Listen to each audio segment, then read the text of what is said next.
Hello everyone, welcome to Crystal IQ Knowledge. इस video में हम पढ़ेंगे class 11 Indian constitution at work.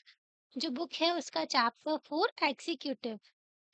तो legislative, executive and judiciary 3 organs होते हैं गवर्नमेंट के, ठीक है, जो कि अपना काम करते हैं। जुडिशरी देखती है कि जो लॉ बनाया है लेजिस्लेचर ने वो एज पर द कॉन्स्टिट्यूशन है कि नहीं। एग्जीक्यूटिव उस लॉ को इम्प्लीमेंट करते हैं। ओके, तो ये ना तीनों परफॉर्म करते हैं functions of the government, maintain करते हैं लॉ एंड ऑर्डर एंड देखते हैं कि वेलफेयर ऑफ पीपल हो, मतलब लोगों के लिए अच्छा काम करें ये लोग, है ना, लोगों की जिंदगी अच्छी करें।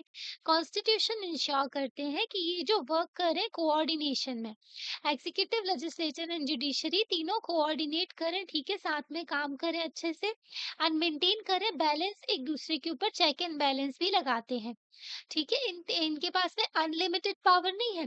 जैसे कि गवर्नमेंट जो है वो ऐसे लॉ नहीं बना सकती जो वॉयलेट करता है संविधान को, है ना, लोगों की अधिकारों का हनन करता है, तो ऐसा कानून नहीं बना सकती। अगर ऐसा करते हैं तो जुडिशरी उसको नल एंड वॉइड कर देते हैं, खत्म कर देते हैं उस कानून को। एग्जीक्यूटिव भी अपने दायरे में रहकर के काम करे। अगर जजेस कोई गलत होते हैं, जैसे करप्ट होते हैं, तो फिर उनको हटाया जाता है, पूरा प्रोसेस होता है उनका उनका अपॉइंटमेंट वगैरह लेजिस्लेचर देखती है। तो तीनों में चेक इन बैलेंस होता है, ठीक है। पार्लियामेंट्री फॉर्म ऑफ गवर्नमेंट जो होती है, पार्लियामेंट्री सिस्टम, वहां पर एग्जीक्यूटिव एंड लेजिस्लेचर इंटरडिपेंडेंट होते हैं।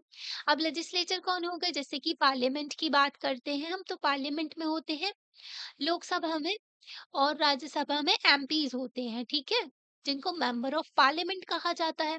अब एमपी तो हर पार्टी के आ सकते हैं, है ना। ऐसा भी हो सकता है कोई छोटी सी पार्टी है, उसका पर्सन जीत गया है और वो एमपी बन गया है, या फिर कोई इंडिपेंडेंट मेंबर बन गया है एमपी, मतलब कि किसी पॉलिटिकल पार्टी का नहीं है पर वो इलेक्शन में खड़ा हुआ और एमपी बन गया, ठीक है। और फिर कई सारे जो जैसे कि बड़ी-बड़ी पॉलिटिकल पार्टीज होती हैं, उनके कई सारे एमपी सिलेक्ट होते हैं उनकी पार्टी से, है ना, जब इलेक्शन होता है तो पार्टी के टिकट से वो जीत के आते हैं, है ना। तो ये सारे के सारे एमपी हो गए, तो ये लोग क्या हुए, लेजिस्लेचर हो गए। और एग्जीक्यूटिव कौन होंगे, एग्जीक्यूटिव वो होंगे जो गवर्नमेंट में आएंगे, ठीक है, जो गवर्नमेंट फॉर्म कर रही है, जो भी पॉलिटिकल पार्टी के पास में सबसे ज्यादा सीट होती है, ओके, जो मेजोरिटी में होती है उनके पास में सीट, तो वो लोग जो है गवर्नमेंट फॉर्म करते हैं, तो वो बन जाते हैं एग्जीक्यूटिव, ठीक है। तो इंटरडिपेंडेंट होते हैं ये, क्योंकि जो एग्जीक्यूटिव है वही लेजिस्लेचर बन गए ना, तो वही हो गया काम यहाँ पर भी। लेजिस्लेचर जो है कंट्रोल करते हैं एग्जीक्यूटिव को। जो सारे के सारे एमपी हैं जो लोकसभा में बैठे हुए हैं, वो क्या करते हैं, वो लोग कंट्रोल करते हैं गवर्नमेंट को, गवर्नमेंट अपनी मनमानी करके कोई काम ना कर सके, ठीक है। आपने देखा होगा इतनी सारी प्रोसीडिंग होती है, तो यूट्यूब में भी कई सारी चीजें दिखाते हैं जो लोकसभा राज्यसभा की, है ना। तो वहां पर जब ये प्रोसीडिंग्स होती हैं तो कैसी हरकतें करते हैं वो एमपीज, है ना, मतलब आपस में इतना हल्ला होता है वहां पर, ठीक है, बोलने नहीं देते हैं, गवर्नमेंट के ऊपर क्वेश्चन मार्क लगाते हैं, गवर्नमेंट की पॉलिसीज ठीक है कि नहीं, जो गलत काम हो रहे हैं उनके बारे में बताते हैं, है ना, तो कंट्रोल करते हैं उनको। और फिर executive in turn is controlled by the executive, and executive भी कंट्रोल करते हैं, क्योंकि मेन पावर तो एग्जीक्यूटिव के पास में है, मेजोरिटी मेंबर्स चाहिए क्योंकि कोई लॉ बनाना है, तो है ना। तो इस चैप्टर में हम ना देखेंगे किसके बारे में, कंपोजिशन देखेंगे, उनका स्ट्रक्चर एंड फंक्शन देखेंगे, executive organ of the government का। जो एग्जीक्यूटिव है ना उसमें कंपोजिशन कौन कौन होता है, एग्जीक्यूटिव में उसका स्ट्रक्चर, उसके फंक्शंस क्या क्या होते हैं। इस चैप्टर में हम और भी चीजें जानेंगे जो चेंजेस हुए हैं पॉलिटिकल प्रैक्टिस में, है ना। और इस चैप्टर को पढ़ने के बाद आप समझ जाओगे कि जो डिस्टिंक्शन, जो डिफरेंस होता है पार्लियामेंट्री एंड प्रेसिडेंशियल एग्जीक्यूटिव में, ठीक है। तो पार्लियामेंट्री फॉर्म ऑफ गवर्नमेंट और presidential form of government different होता है। पार्लियामेंट्री फॉर्म जो है इंडिया में है, ब्रिटेन में है, ठीक है, मतलब यूके में है। और प्रेसिडेंशियल फॉर्म ऑफ गवर्नमेंट जो है यूएस में है, ठीक है, तो इनमें डिफरेंस होता है।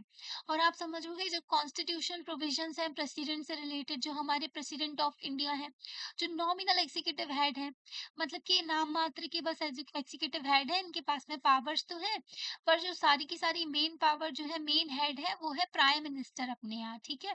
तो उनके बारे में। और कंपोजिशन एंड फंक्शनिंग, जो काउंसिल ऑफ मिनिस्टर्स होते हैं ना, ये काउंसिल ऑफ मिनिस्टर क्या होती है, ठीक है, इनके काम क्या करते हैं, और जो प्राइम मिनिस्टर होते हैं उनकी इम्पोर्टेंस क्या होती है, और इम्पोर्टेंस एंड फंक्शनिंग जो एडमिनिस्ट्रेटिव मशीनरी की, ठीक है। तो बहुत सारी चीजें जानने को मिलेंगी। तो what is an executive, executive होते क्या है, ठीक है, मतलब कौन है जिसके पास में चार्ज है एडमिनिस्ट्रेशन करने का आपके स्कूल का, है ना।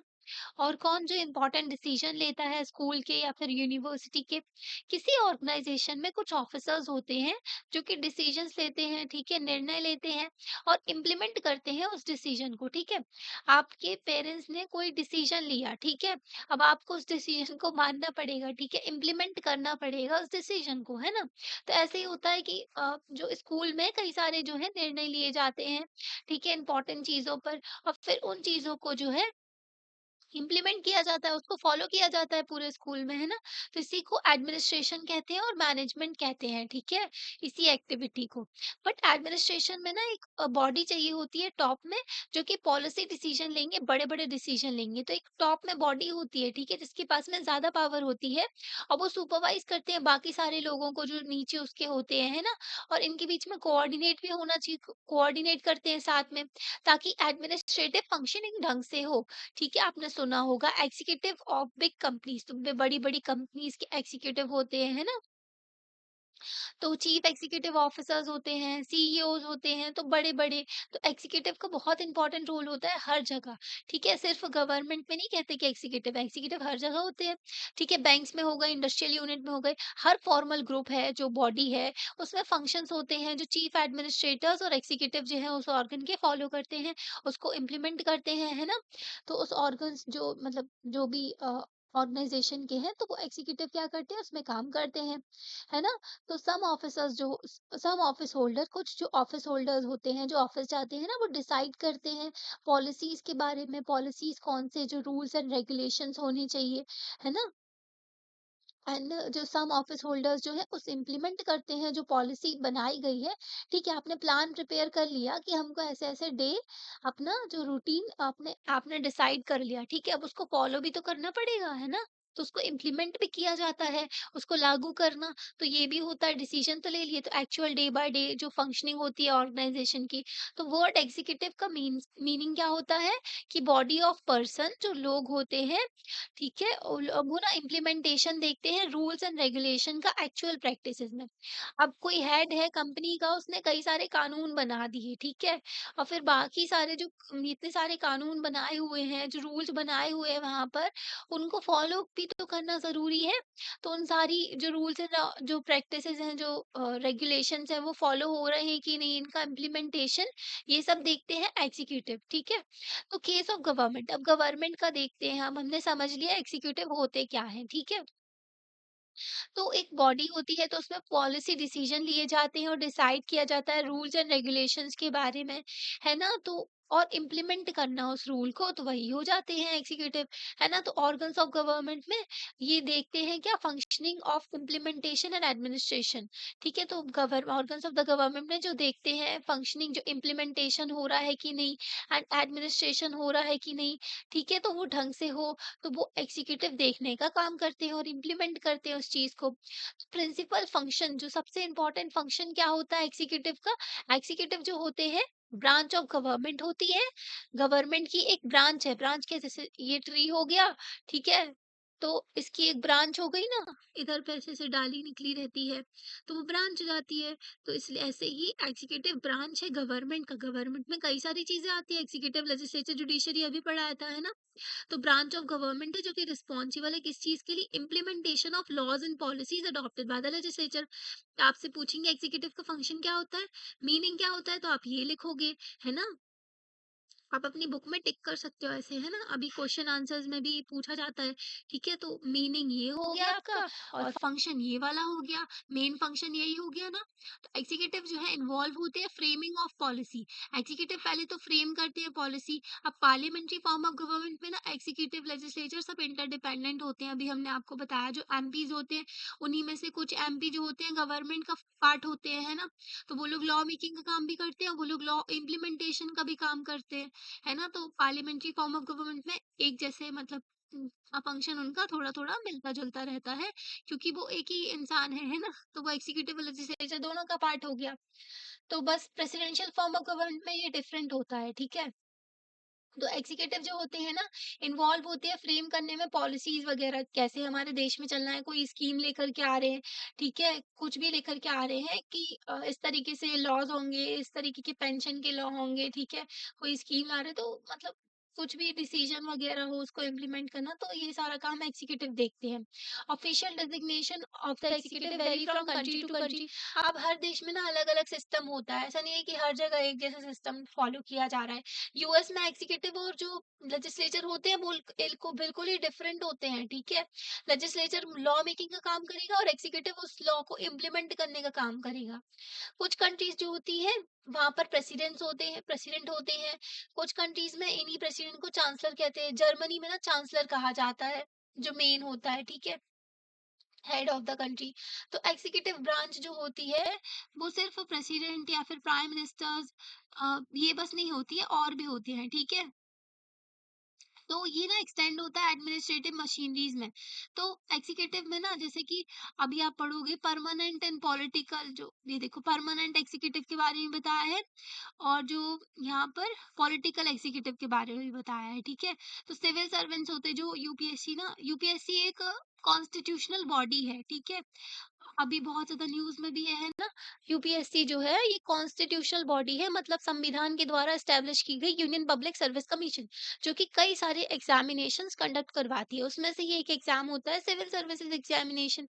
तो सिविल सर्विसेज के थ्रू जिनका सिलेक्शन होता है, जो टॉप रैंक के होते हैं वो बनते हैं आईएएस, ठीक है।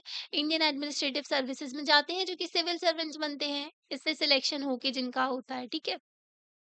तो वो जो होते हैं परमानेंट एग्जीक्यूटिव होते हैं, इनको हटाया नहीं जाता है। जो हेड ऑफ द गवर्नमेंट होते हैं, मिनिस्टर्स होते हैं, ठीक है, जो गवर्नमेंट का पार्ट होते हैं, जो हर 5 साल में इलेक्शन होता है ना, उसके थ्रू चुने जाते हैं। उनके पास में रिस्पॉन्सिबिलिटी होती है कि गवर्नमेंट की पॉलिसीज़ को इम्प्लीमेंट किया जाए, ठीक है? तो उनको पॉलिटिकल एग्जीक्यूटिव कहते हैं, ठीक है? पॉलिटिकल एग्जीक्यूटिव कौन से हो गए? जो कि इलेक्शन के थ्रू चुने जाते हैं ना, तो वो पॉलिटिकल एग्जीक्यूटिव हो गए। जो रिस्पॉन्सिबल है डे टू डे एडमिनिस्ट्रेशन के लिए, जैसे कि सिविल सर्वेंट्स हो गए, है ना? जो बाकी का एडमिनिस्ट्रेशन देखते हैं डिस्ट्रिक्ट में भी, तो वो कौन हो गए? परमानेंट एग्जीक्यूटिव हो गए, जो सिविल सर्वेंट्स हो गए, है ना? इतना समझ गए आप एग्जीक्यूटिव के बारे में? Political executive, permanent executive, executive होते क्या है, उनका फंक्शन क्या होता है, ठीक है? तो डिफरेंट टाइप्स ऑफ एग्जीक्यूटिव होते हैं। What are the different types of executive, अब देखते हैं। एवरी कंट्री, हर कंट्री में ना same same type of executive नहीं होते हैं, डिफरेंट होता है हर जगह का सिस्टम, है ना? नहीं, तो हर घर का भी सिस्टम अलग होता है। हो सकता है एक घर में डेमोक्रेसी एग्जिस्ट करती हो, वहां पे हर बच्चे को इक्वल ट्रीटमेंट मिलता हो सकता है किसी घर में जो है अलग-अलग ट्रीटमेंट मिलता हो हर बच्चे को, है ना? मतलब कि डिस्क्रिमिनेशन एक्सिस्ट करता हो लड़का-लड़की के बीच में। ऐसे भी घर होते हैं जहाँ पर जॉइंट फैमिली है, न्यूक्लियर फैमिली है, तो वहाँ की फंक्शनिंग अलग होती है, वहाँ का सिस्टम अलग होता है, ठीक है? वैसे ही हर देश में देखें तो अलग-अलग सिस्टम होता है। जैसे कि प्रेसिडेंशियल फॉर्म ऑफ सिस्टम है यूएस में। इंग्लैंड में क्वीन सबसे ऊपर होती है, इनकी क्वीन होती है। इंग्लैंड कह रहे हैं पर ब्रिटेन, यूके में ना 4 जो आते हैं, 4 जो स्टेट्स हैं, ठीक है? तो यूके कह सकते हैं, यूके का जो एक स्टेट है इंग्लैंड, तो वहाँ पर जो है क्वीन वाला सिस्टम फॉलो किया जाता है यूके में। जिन्होंने हमारे ऊपर जो 200 साल तक रूल किया है ना, ब्रिटेन ने। तो जो पावर्स हैं एंड फंक्शन है जो प्रेसिडेंट ऑफ यूएस के, वो बहुत ही अलग है प्रेसिडेंट ऑफ इंडिया के पावर्स एंड फंक्शन से। हमारे यहाँ का प्रेसिडेंट के जो काम है, उनका फंक्शन जो है, उनकी पावर्स हैं, वो डिफरेंट है, और यूएस के प्रेसिडेंट की पावर्स, प्रेसिडेंट, वो सारी चीजें डिफरेंट है ना? जैसे कि अभी देखा होगा उनके टॉप लीडर जो है ना, हेड होते हैं जो उनके प्रेसिडेंट समझ लो हमारे यहाँ के प्राइम मिनिस्टर के बराबर, है ना? क्योंकि पावर्स इस तरीके की हैं, पावर्स के अकॉर्डिंगली बता रहे हैं। तो सिमिलरली जो क्वीन है ना इंग्लैंड की, उनकी ना डिफरेंट पावर्स है किंग ऑफ भूटान से। भूटान में किंग एग्जिस्ट करते हैं, ठीक है? उनकी पावर अलग है और इंग्लैंड की क्वीन की पावर अलग है। वैसे ही इंडिया एंड फ्रांस जो है ना, उनमें प्राइम मिनिस्टर्स होते हैं, बट इनके डिफरेंट रोल होते हैं, ठीक है? इनका जो काम-काज है सब डिफरेंट होता है। हमारे यहाँ प्राइम मिनिस्टर की बहुत ही ज़्यादा इम्पोर्टेंस है ना? फ्रांस में प्रेसिडेंट की ज़्यादा इम्पोर्टेंस है, ठीक है? तो ऐसा क्यों है? यहाँ पर ना क्वेश्चंस पूछे हैं, तो ऐसा क्यों है, ये डिफरेंट डिफरेंट है? तो इस क्वेश्चन का आंसर करने के लिए आपको समझना पड़ेगा एग्जीक्यूटिव जो एग्जिस्ट करते हैं सम कंट्रीज के, हम समझेंगे, ठीक है? तो यूएस में देखें ना, तो प्रेसिडेंशियल सिस्टम होता है एंड एग्जीक्यूटिव पावर जो होती है प्रेसिडेंट के हाथ में होती है। यूएस में जो प्रेसिडेंट सबसे ऊपर होता है उसके पास में सबसे ज्यादा पावर होती है, ठीक है? और वहां पर ना जो सारे एग्जीक्यूटिव फंक्शन है ना, जो इम्प्लीमेंट करना लॉज को, तो ये सारा काम जो है प्रेसिडेंट का है, ठीक है, प्रेसिडेंट के अंदर आता है ये सारा। कनाडा में देखें तो वहां पर पार्लियामेंट्री डेमोक्रेसी है। यहाँ पर कॉन्स्टिट्यूशनल मोनार्की है। कॉन्स्टिट्यूशनल मोनार्की क्या हो गया? मोनार्की मतलब हो गया रानी का जो रूल होता है। इनकी जो क्वीन एलिजाबेथ टू है ना, ये फॉर्मल चीफ है स्टेट की। And the prime minister is the head of the government. PM जो हो गए गवर्नमेंट के हेड हो गए। पर पूरी कंट्री के पूरे देश का अगर बात करें, गवर्नमेंट जो है उसकी हेड है पीएम। पर स्टेट की हेड कौन हो गई? इनकी क्वीन हो गई, ठीक है। जैसे हमारे यहाँ समझ लो कि प्रेसिडेंट हो गए पूरे जो स्टेट कहा जाता है। अगर देखें ना, इंटरनेशनल लेवल पे अलग अलग कंट्रीज होती हैं, तो उनको स्टेट कहा जाता है ऐसे। तो वैसे ही कनाडा का जो कनाडा है ना, तो वहां पर उनकी कॉन्स्टिट्यूशनल मोनार्की है, मतलब उनके जो हेड है ना, हेड ऑफ द स्टेट है, क्वीन एलिजाबेथ है उनकी। फ्रांस में देखें तो वहां पर जो है president and the prime minister जो है पार्ट है सेमी प्रेसिडेंशियल सिस्टम का। तो यहाँ पर सेमी प्रेसिडेंशियल सिस्टम चलता है, मतलब आधा प्रेसिडेंट वाला सिस्टम चलता है यहाँ पर। तो प्रेसिडेंट अपॉइंट करते हैं प्राइम मिनिस्टर को as well as the ministers, but can not dismiss them as they are the responsible to the parliament. जैसे कि फ्रांस में ना प्रेसिडेंट ही अपॉइंट करते हैं किसको? पीएम को। जो प्राइम मिनिस्टर होते हैं मिनिस्टर, पर उनको हटा नहीं सकते हैं ये, क्योंकि जो हटाने की पावर ना इनके पास में नहीं है, क्योंकि ये लोग रिस्पॉन्सिबल है पार्लियामेंट के। जापान का सिस्टम अलग है। जापान में जो पार्लियामेंट्री सिस्टम है with the emperor as the head of the state. तो वैसे ही जैसे यूके में है ना, इनकी जो क्वीन है, ठीक है, हेड ऑफ द स्टेट। और वैसे ही जापान में अगर देखें तो उनके जो है एम्परर है, ठीक है। एम्परर भी वही है, महाराजा उनके। तो हेड ऑफ द स्टेट है। और वहां पर prime minister is the head of the government. यहाँ पर भी पीएम जो है हेड ऑफ द गवर्नमेंट है यूके में। वैसे ही जापान में PM head of the government है, और हेड ऑफ द स्टेट जो है तो वो कौन हो गए? वो एम्परर हो गए इनके जापान के। इटली में पार्लियामेंट्री सिस्टम है with the president is the formal head of the state and the prime minister is the head of the government. Italy में देखें तो प्रेसिडेंट जो है हेड ऑफ द स्टेट है, एंड प्राइम मिनिस्टर जो है head of the government है। जहाँ पे राजा होता है ना, हेड ऑफ द स्टेट, मतलब पूरे देश का जो हेड है वो। तो वो जो है ना, मतलब कि सबसे ऊपर वाली पोजीशन। तो इटली में जैसे कहीं पर राजा होता है तो रानी होती है, तो वहां पर कॉन्स्टिट्यूशनल मोनार्की कह देते हैं उसको। और बाकी पार्लियामेंट्री सिस्टम या फिर डेमोक्रेसी होती है, तो वहां पर प्रेसिडेंट एग्जिस्ट करते हैं, ठीक है, हेड ऑफ द स्टेट के तौर पे। रशिया में भी सेमी प्रेसिडेंशियल सिस्टम एग्जिस्ट करता है, जहाँ पर प्रेसिडेंट जो है हेड ऑफ द स्टेट है, एंड प्राइम मिनिस्टर जिनको प्रेसिडेंट अपॉइंट करते हैं वो हेड ऑफ द गवर्नमेंट है। जर्मनी में पार्लियामेंट्री सिस्टम है। वहाँ पर प्रेसिडेंट जो है सेरेमोनियल हेड है, ठीक है, नाम मात्र के हेड है, ठीक है, सेरेमनी के लिए। और बाकी चांसलर जो है हेड ऑफ द गवर्नमेंट है, जिनके पास में मेन पावर है। तो प्रेसिडेंशियल सिस्टम जो होता है ना, वहाँ पर president head of the state होते हैं as well as the head of the government, मतलब इनके पास में दोनों पावर है, ठीक है। ये हेड ऑफ द स्टेट भी है, देश के सबसे जो सबसे ऊपर भी आ रहे हैं ये हेड है। उसके मालिक, मतलब मालिक तो नहीं कह सकते, मतलब ये हेड है स्टेट के।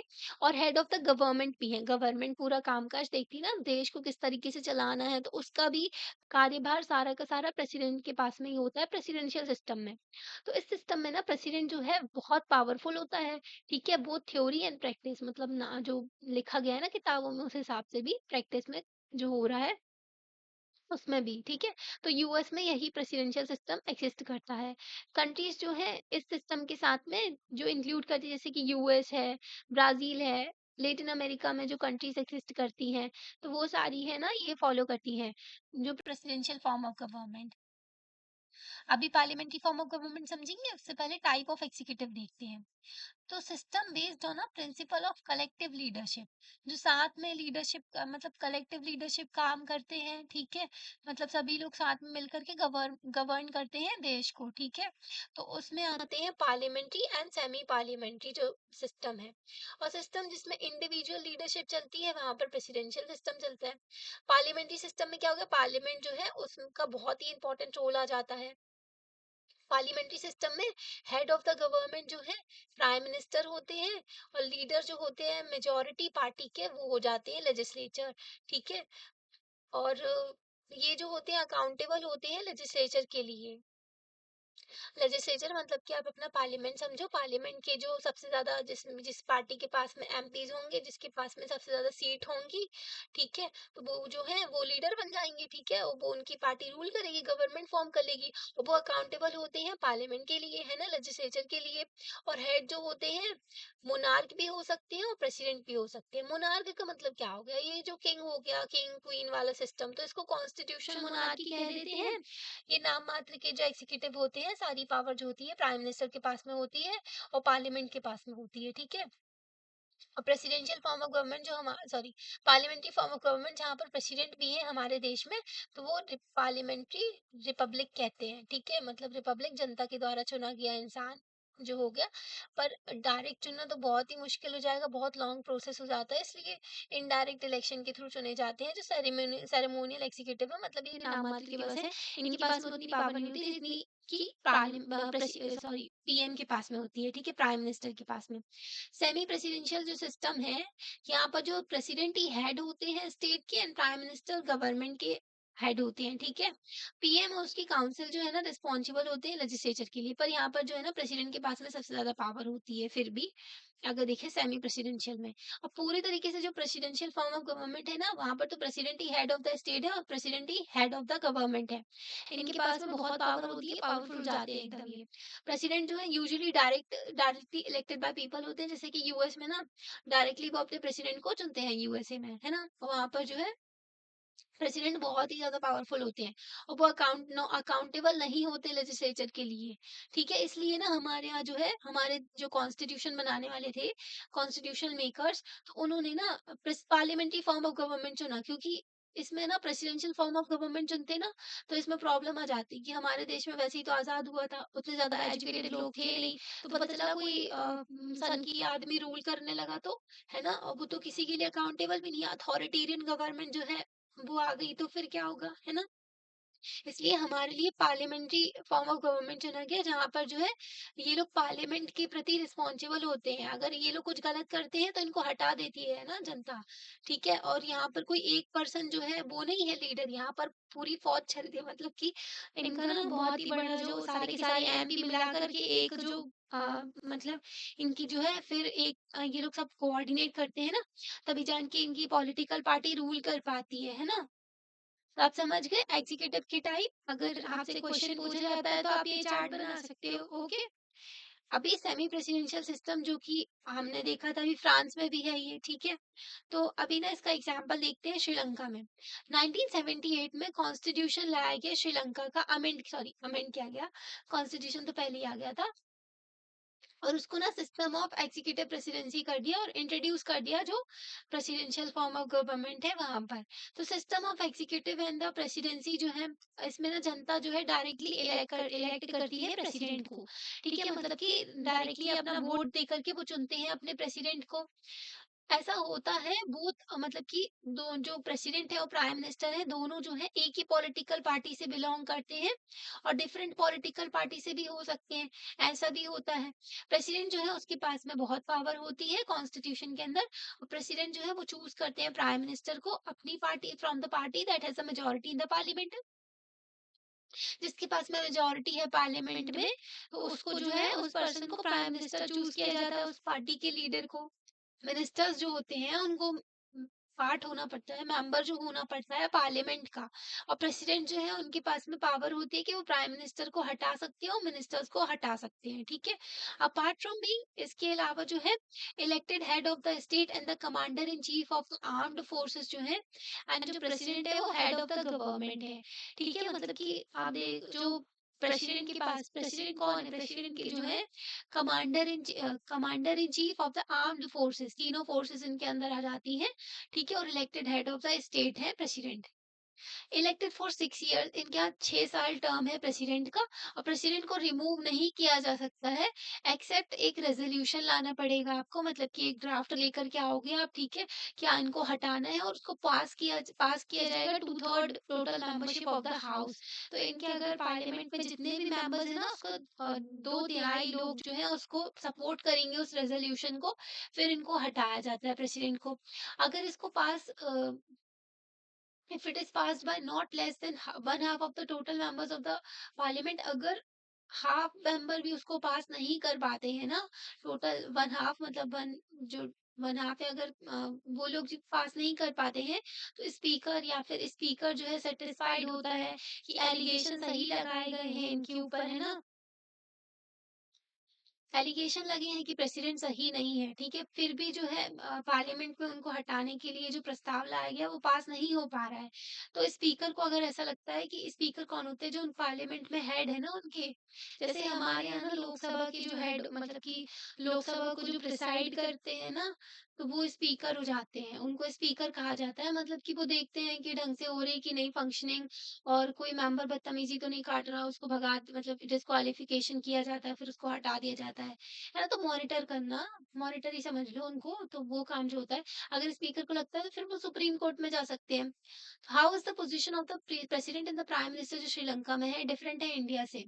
तो अभी हम समझेंगे प्रेसिडेंट और प्राइम मिनिस्टर का सिस्टम जो श्रीलंका से डिफरेंट कैसे। वैसे हम आपको बता सकते हैं, जैसे कि हमारे यहाँ के प्रेसिडेंट को रिमूव करना बहुत डिफिकल्ट होता है, ठीक है? और हमारे यहाँ के प्रेसिडेंट जो होते हैं ना, वो ना अपॉइंट करते हैं, उसी हमारे यहाँ भी ऐसे ही सिस्टम है कि जो अपॉइंट किया जाता है प्राइम मिनिस्टर को, तो जिसके जिसकी मेजोरिटी होती है ना पार्लियामेंट में, जिसके पास में सबसे ज्यादा सीट होती है, उस पार्टी जो है वो लोग गवर्नमेंट फॉर्म करते हैं, उनके लीडर को प्राइम मिनिस्टर बनाया जाता है। फिर प्राइम मिनिस्टर कहते हैं कि इन पर्सन को मिनिस्टर बनाना है, तो फिर प्रेसिडेंट जो है उन पर्सन को अपॉइंट कर देते हैं एज द मिनिस्टर। पर प्रेसिडेंट को रिमूव करने के लिए जो है इनका प्रॉपर जो 2/3 ऑफ द मेजॉरिटी से पास होना चाहिए हमारे यहाँ, ठीक है? ऐसा नहीं है कि सुप्रीम कोर्ट में नहीं जाता है। अगर सुप्रीम कोर्ट में मैटर तब जाता है जब भी इलेक्शन में कोई प्रॉब्लम आती है, तब जाता है।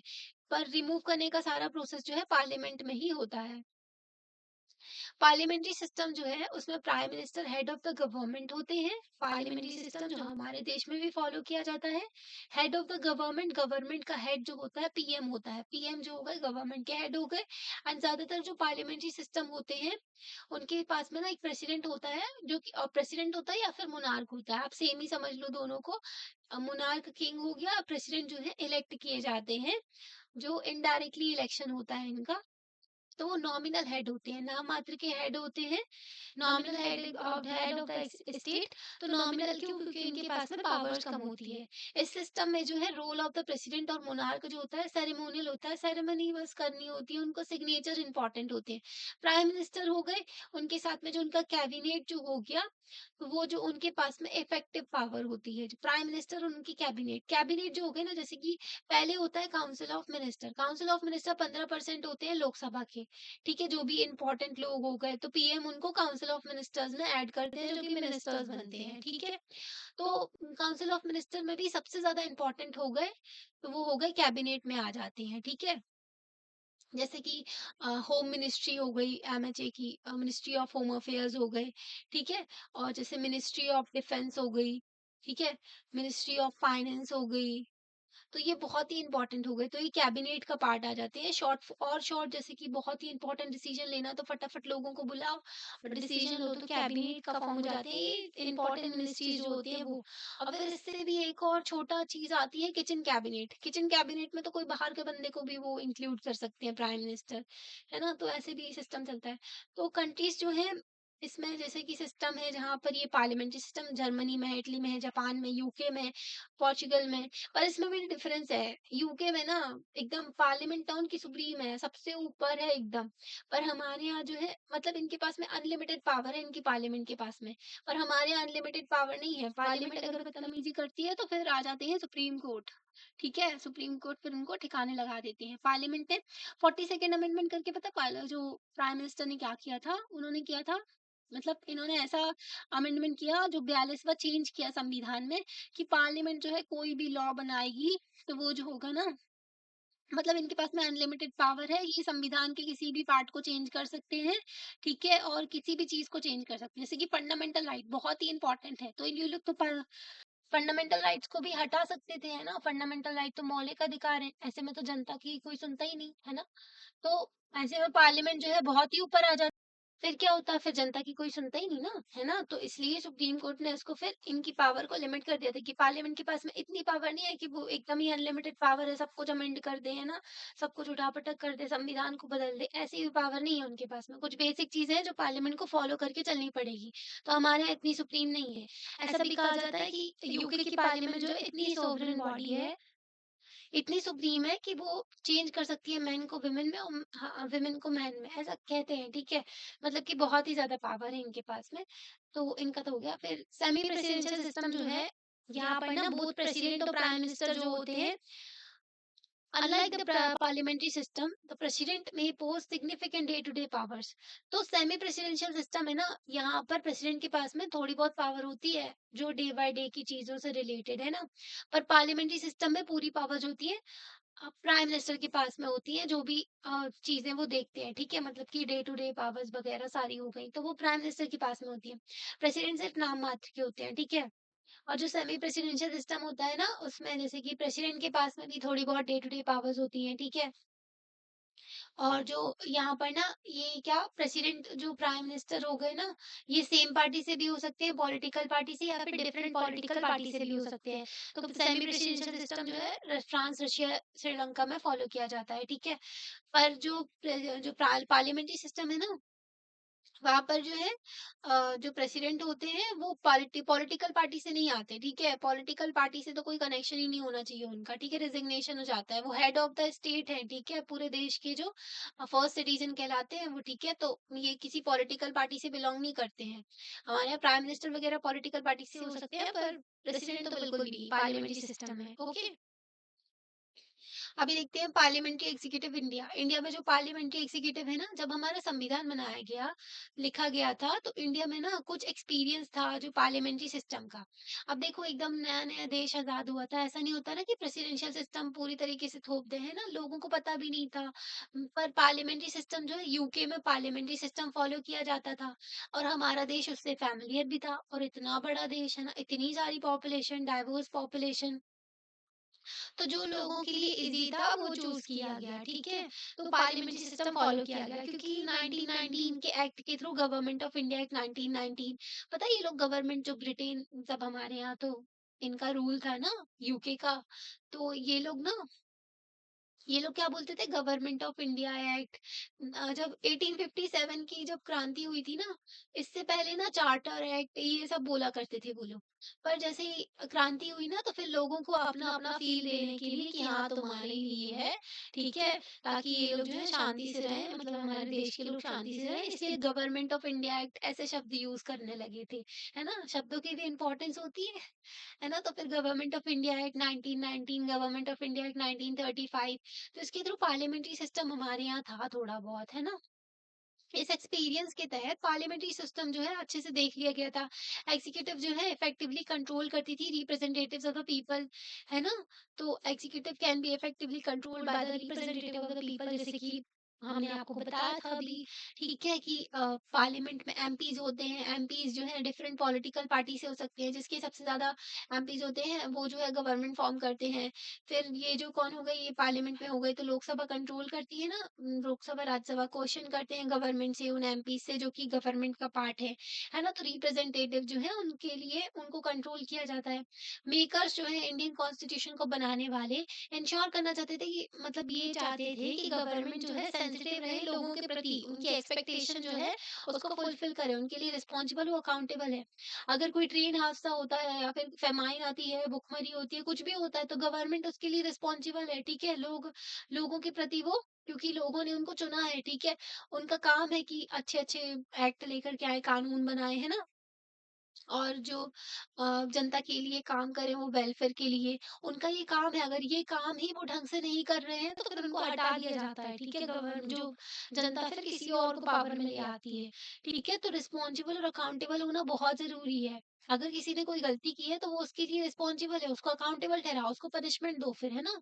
तो other alternative to the parliamentary executive, दूसरा भी अल्टरनेटिव था हमारे यहाँ, पार्लियामेंट्री एग्जीक्यूटिव सिस्टम, तो हमारे फैमिलियर थे इससे, ठीक है? क्योंकि यूके में फॉलो होता था, और वैसे ही सिस्टम वो लोग हमारे देश में भी थोड़ा-थोड़ा फॉलो करने लगे थे। तो प्रेसिडेंशियल सिस्टम भी ला सकते थे, हम लोग चाहते तो, है ना? जब संविधान बनाया जा रहा था तो, बट प्रेसिडेंशियल सिस्टम है ना, एग्जीक्यूटिव जो है ज़्यादा एम्फेसिस ना प्रेसिडेंट पे देती है।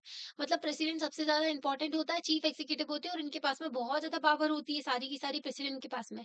पर प्रेसिडेंट जो है ना, अकाउंटेबल नहीं होता जनता के प्रति, ठीक है? जो प्रेसिडेंशियल सिस्टम में ना, मतलब इनने कुछ गलत किया ना तो वो ये रिस्पॉन्सिबल नहीं है जनता के लिए। और यहाँ पर फिर प्रेसिडेंशियल कई सारे चैलेंजेस भी थे कि डेंजर भी था पर्सनैलिटी कल्ट का।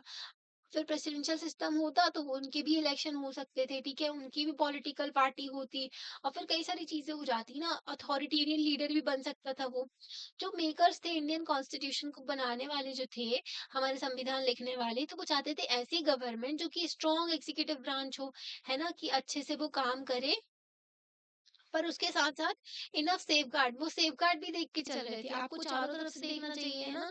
हर चीज़ के बारे में पॉसिबिलिटी देखनी चाहिए कि अगर ऐसा करते हैं तो इसके ऐसे कॉन्सिक्वेंसेस हो सकते हैं, इसके ये प्रोज़ हैं, जो फ़ायदे क्या-क्या हैं, कॉन्स क्या-क्या हैं। हर चीज़ें देख के चलनी पड़ती है। वैसे ही वो सेफगार्ड भी देख कर के चल रहे थे हमारे संविधान बनाने वाले। वो मतलब कि uh, safeguard should be there to check against the personality cult. मतलब कि उनको देखना था कि पर्सनैलिटी कट ना हो जाए, जैसे कि एक लीडर को बहुत ज्यादा अपन पसंद करने लगे, जैसे जर्मनी में हुआ था। जर्मनी में ना वर्ल्ड वॉर हार गए थे ये लोग ना, फर्स्ट वर्ल्ड वॉर। तो सारा का सारा ब्लेम जर्मनी के ऊपर आया था। जर्मनी में ना बहुत ही ज्यादा प्रॉब्लम फेस कर रहे थे वो लोग। तो उस टाइम पर एक लीडर निकल के आया, हिटलर, ठीक है? वो ऐसा मतलब ऐसी उसने अपनी पर्सनालिटी शो करी, वो इतने अच्छे से बोला कि हम अपने देश को आगे लेकर के चलेंगे। सारी की सारी जो जनता है वो उसको वोट दे दी, उसको अपना लीडर बना दिए एकदम। मतलब दिमाग वगैरह कुछ यूज़ ही नहीं किया, एकदम इन्फ्लुएंस हो गए उससे, ठीक है? डिवोशन पूरा का पूरा, जो एक ही इंसान को सब लोग पसंद करने लगे, है ना? जैसे कि ना तो इस वजह से ना फिर हिटलर अथॉरिटेरियन बन गया, फिर उसने जो अत्याचार किए वो सबको पता है ना? तो ऐसा भी सीन देखने को मिल सकता है। तो पार्लियामेंट्री फॉर्म जो है ना, तो उसमें इंश्योर करना भी ज़रूरी था कि एग्जीक्यूटिव जो है रिस्पॉन्सिबल रहे, आंसरेबल रहे। अगर उनसे उनसे कुछ गलती होती है तो वो रिस्पॉन्सिबल तो रहे कि उन्होंने ये गलती की है, ठीक है? वो आंसरेबल रहे, वो आंसर्स दें, कंट्रोल बाय द लेजिस्लेचर और द पीपल्स रिप्रेजेंटेटिव। सारे के सारे ये जो एमपी हैं या फिर एमएलएज़ हैं, ये पीपल रिप्रेजेंटेटिव ही तो है, पीपल्स रिप्रेजेंट जनता ने चुना है इनको, ठीक है? इनको एमपी बनाया, एमएलए बनाया है। बाद में ये भूल जाते हैं 5 साल के लिए नेता बन के, पर जनता ने ही चुना है ना इनको। तो ना ये लोग एग्जीक्यूटिव रिस्पॉन्सिबल है लेजिस्लेचर के लिए, इसलिए हमने पार्लियामेंट्री फॉर्म ऑफ गवर्नमेंट चुना, ठीक है? So the constitution adopted parliamentary system of the executive for the government, national level पे भी और स्टेट लेवल पे। दोनों लेवल पे हमने पार्लियामेंट्री सिस्टम ही चुना, ठीक है?